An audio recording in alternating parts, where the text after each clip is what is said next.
पूज्य गुरुजी गुरुमा वृद्ध एवं मोर एठारे उपस्थित छोट बड़ भाई भौणी माने आजिकार एही सभारे मते किछि कहबाकू अनुमति मिलिथिबारु मु निजकु धन्य माने करूछि।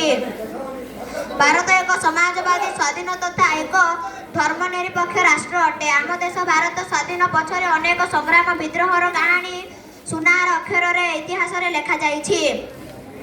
इंग्राजी माने आमको 300 वर्ष धरी शासन करथिले। सेही शासन काल मध्य भारतवासी माने अत्यंत पीड़ा और दुखर शिकार होइथिले। भारतर एकता नथिबारु इंग्राजी माने आमको शासन करथिले, किंतु आम देशर वीरगण तांको निज देश को लुंठन हेबा देखि अत्यंत मर्माहत हेले।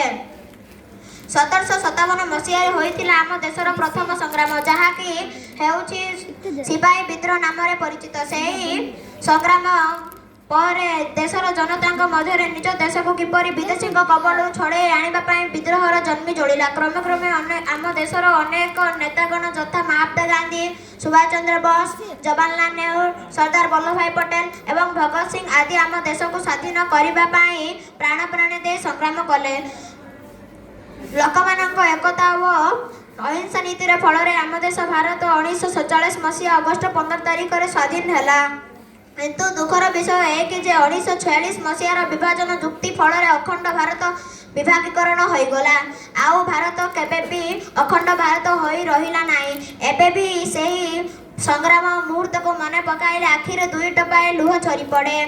एबे भी आम मन को आसे काले आम देश अखंड भारत होता कि, किंतु पूर्व कालर कथा मन पकाइले कौन हेब। वर्तमान आमे मानव धर्मर अधिकार हो सबकिछि हजि जाइछि, स्मृति काले फेरी पाइबा। आज यही सभारे यही दिवस रे भारतवासी समस्त धर्मर विचार न करी हिंदू, मुस्लिम, सिख, क्रिश्चियन समस्त धर्म निर्विशेष स्वाधीन दिवस पालन करवा। मु मो देश एतिक कहबी, भारत कौन भूखंड नुहे, यह एक बेद भूमि शत्रु रक्तरे अनुरंग। यही राष्ट्र धर्म को विचार ना मोर भूमि।